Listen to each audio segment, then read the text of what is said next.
आप अगर कपटी हैं, छली हैं, बेईमान हैं, प्रपंच हैं, जैसे भी हैं, झूठ बोलते हैं, निंदा करते हैं, चुगली करते हैं, गलत काम करते हैं, तो भी मेरा निवेदन है शंकर के मंदिर जरूर जाओ, शंकर की कथा में जरूर बैठो। क्यों? एक मंदिर के दरवाजे पर लिखा हुआ था, अगर आपका मन गंदा है तो मंदिर जरूर आना, मंदिर जरूर आना। किसी ने पूछा, गुरुदेव ये मंदिर के दरवाजे पर लिखा है कि मन गंदा है तो मंदिर जरूर जाओ, उसका कारण क्या है? हमने कहा कारण केवल इतना सा है, बच्चा नाली में गिरता है, बच्चा धूल में गिरता है, बच्चा रज में गिरता है, बच्चा कीचड़ में गिरता है तो पड़ोसी साफ नहीं करता। उस बच्चे को अगर गंदगी हो गई है, बच्चे गंदगी में आ गया तो उसको कोई पड़ोसी साफ नहीं करेगा, उसको कोई पड़ोसन साफ नहीं करेगी, उसको देवरानी जेठानी साफ नहीं करेगी।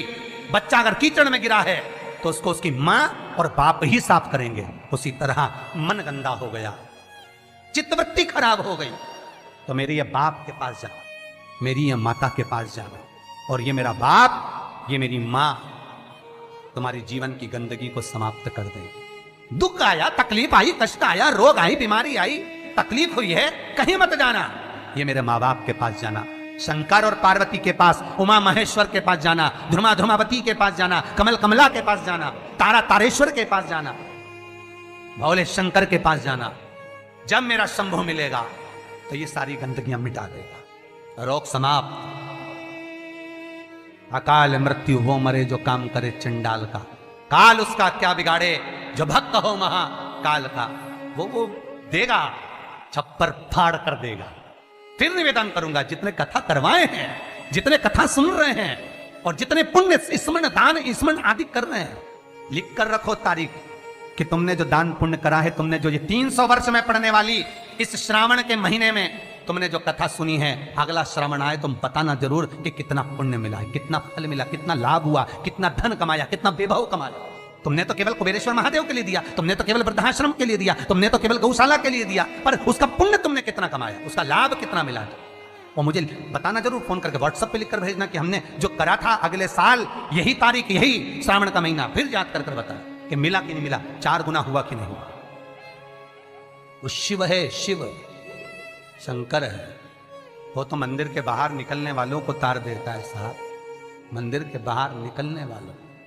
कितना सुंदर है, एक चरित्र आता है लिंग पुराण के अंतर्गत, एक सेठ मर गया, बड़ा कंजूसड़ा था, बहुत कंजूस, कभी जिंदगी में ना दान करा, ना पुण्य करा, ना सत्कर्म करा, ना भजन करा, ना कीर्तन करा, मंदिर की जगह को भी अपना बना लिया, सारी जगहों को घेर कर अपना बनाया, बावड़ी तालाब कुएं का पानी अपनी जमीन पर ले जाता, बहुत लालची था, बहुत लोभी,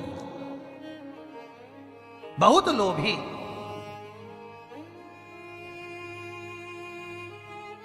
बस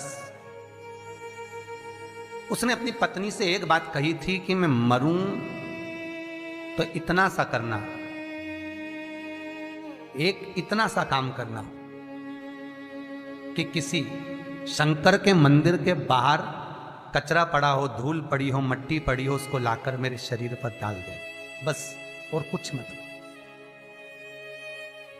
पत्नी हमेशा पति से कहती थी, तुम कभी दान पुण्य नहीं करे, इस गांव में तुमने कोई अच्छा काम नहीं करा, तुम्हारे शरीर को उठाने वाला तक नहीं मिलेगा, बच्चे हैं नहीं, तुम्हारा अंतिम संस्कार कौन करेगा। पति कहता है बस तुझसे जो कहा वो करना, और कोई दान नहीं, कोई पुण्य नहीं, कोई सत्कर्म नहीं, कुछ भी मत करना।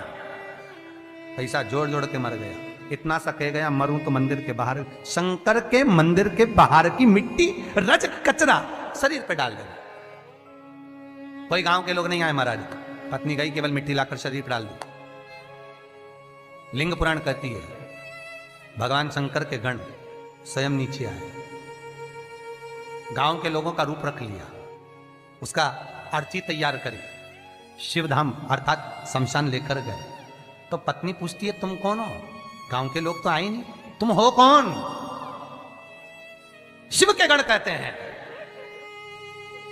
भगवान ये तुम्हारा सेठ है ना, गांव में दान नहीं करता था, बाहर दान करता था, हम बाहर से आए। अच्छा, मेरे पति को शमशान तक ले चलो। ले गए। कहते हैं शंकर के दरवाजे की मात्र रज, मात्र कचरा, मात्र भूमि की मिट्टी शरीर पर पड़ी थी। शंकर शमशान के दरवाजे पर खड़े होकर उसका वेलकम कर रहे थे, स्वागत। कि पूरी जिंदगी भले तूने नरक बाड़े में निकाली, पूरी जिंदगी भले लूटने में निकाल दी, पर अंतिम समय सुधार लिया। अंतिम समय को सुधारने का भी एक क्रम हमारे शास्त्र कितनी सुंदर बात कहता है महाराज, कितनी सुंदर बात। 3 धनभागी हैं, 3 धनभागी हैं। पहले नंबर पर भीष्म पितामह, जो भगवान कृष्ण के दर्शन करे, जिन्होंने भगवान कृष्ण का बचपन से लेकर जवानी तक का दर्शन करा। दूसरे नंबर पर धनभागी हैं दशरथ जी महाराज, जिन्होंने राम जी के दर्शन करे, राम दशरथ जी के घर में जन्मे। कितने किस्मत वाले होंगे। और तीसरे नंबर के किस्मत वाले धनभागी हैं गिद्धराज जटायु, जिन्होंने प्राणों को त्यागा तो राम जी की गोद में त्यागा। शास्त्र कहता है इन 3 धनभागियों में, इन 3 किस्मत वालों में भी प्रबल किस्मत वाला है गिद्धराज जटायु। क्यों? क्योंकि भीष्म पितामह के प्राण छूटे जब कृष्ण सामने नहीं थे। दशरथ जी के घर में भले राम जन्मे, पर दशरथ जी के प्राण छूटे तब राम सामने नहीं थे। और गिद्धराज जटायु, जिसने जीवन भर मांस खाया, पर जब प्राणों को त्यागा तब राम को सामने पाया, डर गया। बचपन गया जाने दो, जवानी गई जाने दो, अधेड़ी गई जाने दो, पर बुढ़ापा मत बिगड़ने देना। बुढ़ापे में शंकर के चरण पकड़ लेना, शिव के चरणारविंद पकड़ना, मैं कहीं नहीं जाऊंगा। बीमारी भी दी है तो तूने दी है, सही करेगा तो तुम्ही ने दर्द दिया है, तुम ही दवा दो। मृत्युंजय है तू, जगत का भोलानाथ है तू, सबसे ऊंचा तू ही बैठता है। जहां दुनिया समाप्त हो जाती है वहां से तेरी शुरुआत होती है। लोगों का जहां एंड होता है शमशान, वहां से वो शुरू होता है। जहां दुनिया का एंड है वहां से तू शुरू है। तो तू साधारण नहीं हो सकता भोलेनाथ। अगर मेरे चरण में कष्ट आया है तो तू सही करेगा, मुझे विश्वास है। भरोसा रखना। रोज शंकर के मंदिर के दरवाजे पर बैठकर शंकर पर 5 बेलपत्र चढ़ाकर, 1 बेलपत्र उठाकर चबा चबा के उसके ही दरवाजे पर खा, घुटने भी सही कर देगा, शरीर भी करेगा। बस उस पर विश्वास, उस पर भरोसा, बस शंकर है और मुझे पूर्णता विश्वास है कि वो मुझे हारने नहीं देगा। तो नहीं हारने देगा, नहीं।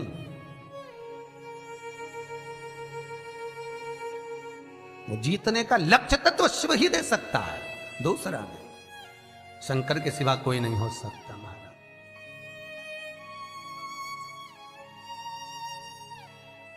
बस उस पर विश्वास